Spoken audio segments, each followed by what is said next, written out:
Indonesia के वीज़े की fees के हवाले से 2-3 अपडेट्स हैं, सोचा आपके साथ शेयर कर दूं। इंडोनेशिया के वीज़े की फ़ीस तब्दील हो चुकी हुई है। पहले जो फ़ीस थी वो इनका टैक्स डाल के राउंड अबाउट मैं मलेशियन रिंगिट में बताने लगा हूँ, आप अपनी अपनी कंट्री में कन्वर्ट कर सकते हैं। पहले जो फ़ीस थी वो तकरीबन 435-37 रिंगिट के अंदर ये फ़ीस अदा होती थी। विज़िट वीज़े की 60 दिन का वीज़ा मिलता था। अब जो फ़ीस है वो तब्दील हो गई है। ये डिपेंड करता है कि करेंसी का प्राइस क्या है। मिसाल के तौर पे आज 295 रिंगिट है और कल अगर करेंसी का प्राइस तेज़ होगा तो ये 300 रिंगिट होगी। मतलब इतना थोड़ा सा डिफरेंट होता है, मगर आप ज़हन बना के रखें 295, 300, 310 रिंगिट ये फ़ीस चल रही है। अब रिंगिट में मैं बता रहा हूँ, मलेशियन रिंगिट में अगर आप अपने कंट्री में हो या दुबई वगैरह में, सऊदीया वगैरह में हो, आप अपने कंट्री के हिसाब से इसको कन्वर्ट करके देख सकते हो। चले मैं आपके लिए और आसानी करता हूँ, मैं लिख भी देता हूँ और डिटेल बताता हूँ हर वीज़े के मतलब।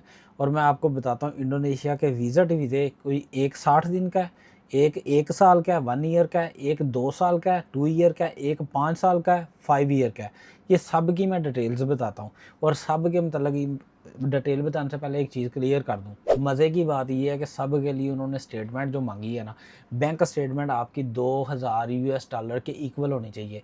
लास्ट 3 मंथ की बैंक स्टेटमेंट आपने सबमिट करनी है और आपकी स्टेटमेंट के अंदर 2000 यूएस डॉलर के बराबर करेंसी होनी चाहिए। इतनी सी बात है। आप चाहे 5 साल का वीज़ा अप्लाई करो, आप चाहे 2 साल का करो, 60 दिन का करो, जो मर्ज़ी करो। सबसे पहले मैं पहला वीज़ा स्टार्ट करता हूँ। ये टूरिज़्म के लिए हम लोग जो नॉर्मल यूज़ करते हैं, ट्रैवल हिस्ट्री वगैरह बनानी है, वैसे टूरिज़्म के लिए आपने जाना है घूमने के लिए, सैर सपाटे के लिए। तो इस वीज़े का नाम है C1। ये 60 दिन का वीज़ा होता है। इसका वर्किंग प्रोसेस, अच्छा ये सारा कुछ मैं लिख के भी बता रहा हूँ, आप देख भी सकते हैं। ये 60 दिन का वीज़ा होता है, 60 दिन आप स्टे कर सकते हो। एक्सटेंडेबल होता है, उसको वहाँ पे रह के आप इसको एक्सटेंड भी करा सकते हो, मगर इसके ऊपर आप किसी किस्म का बिज़नेस नहीं कर सकते।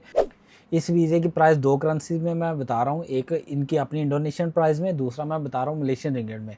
ताकि मलेशियन रिंगिट में देखें, मैंने बताया हुआ 275 रिंगिट से 300 रिंगिट तक। ये इसलिए मैंने लिखा है, ये करेंसी की प्राइस जैसी अप डाउन होती रहती है, वीज़े की भी प्राइस आपके जो कटेगी आपके कार्ड से वो अप डाउन ही होगी, उसी हिसाब से प्राइस कटेगी। वीज़ा प्रोसेस को ले लो तो ये 5 वर्किंग डेज़ के अंदर ये कंप्लीट हो जाता है। और रिक्वायर्ड डॉक्यूमेंट वो ये कहता है कि आपका पासपोर्ट की जो वैलिडिटी है, एक्सपायर होने से 6 मंथ से ज़्यादा का टाइम होना चाहिए पासपोर्ट में। और उसके अलावा किसी किस्म का उसने वर्क परमिट नहीं मांगा, किसी किस्म की इस तरह की रिक्वायर्ड डॉक्यूमेंट्स नहीं मांगे। जस्ट ये है पासपोर्ट की डिटेल देनी है, वाइड बैकग्राउंड के साथ आपकी एक तस्वीर होगी, वो आपने साथ देनी है। 5 वर्किंग डेज़ के अंदर ये वीज़ा लगेगा। और जो सबसे इंपॉर्टेंट चीज़ वो ये है कि 2000 यूएस डॉलर के बराबर आपके पास बैंक स्टेटमेंट होनी चाहिए। बस ये चीज़ है भाई, आपका वीज़ा लग जाएगा। अब दूसरा वीज़ा, इसका नाम है D1 वीज़े की प्राइस और डिटेल्स आपको शो हो रही हैं यहाँ पे। इनविटेशन और बाकी इन्फॉर्मेशन जो रिक्वायर्ड कर रहा है सारी मैं चीज़ें लिख के बता रहा हूँ ताकि आपको आसानी हो। अब ये जो प्राइस है, प्राइस भी नज़र आ रही है आप इंडोनेशियन में, और अगर मलेशियन रिंगिट में इस वक्त की जो प्राइस है उस हिसाब से कन्वर्ट किया जाए तो ये तकरीबन 824 रिंगिट का बनता है। मगर ये जब वीज़े की फ़ीस आप अदा करते हो, कोई टैक्सेस वगैरह मिला जुला के कोई 850 रिंगिट तक ये पड़ जाएगा। 1 साल का वीज़ा होता है, उसमें यह होता है कि 1 साल का आपको वीज़ा 60 दिन का आपने स्टे करना है मैक्सिमम। उसके बाद आप जा सकते हो, दोबारा फिर आ सकते हो, यानी कि 2 मंथ तक आप स्टे कर सकते हो लगातार। उसके बाद फिर आप जाओ, दोबारा एंट्री कर सकते हो। मल्टीपल एंट्री वीज़ा होता है। इसके ऊपर भी आप किसी किस्म का बिजनेस नहीं कर सकते।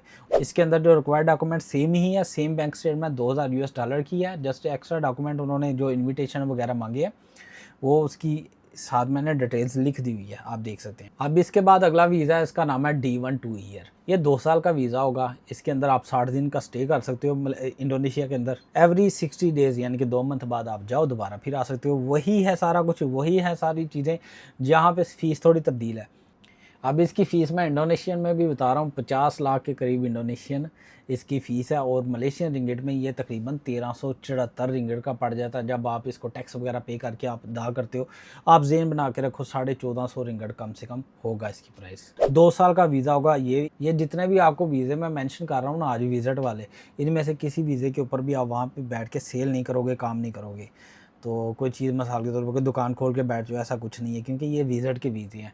अच्छा, रिक्वायरमेंट्स वही हैं, 2000 यूएस डॉलर की बैंक स्टेटमेंट होगी और सारा कुछ वही है। और मज़ीद जो रिक्वायरमेंट्स है सारी मैंने लिख दी हुई हैं, आप देख सकते हैं। अब इसके बाद नेक्स्ट वीज़े के ऊपर मैं आ जाता हूँ। इस वीज़े का नाम है D1 5 ईयर। ये 5 साल का वीज़ा है। इसके अंदर भी 60 दिन का आपने स्टे करना है, उसके बाद फिर चल जाना, फिर वापस आ जाना है। और इस वीज़े की जो प्राइस है ये राउंड अबाउट 1 करोड़ इंडोनेशियन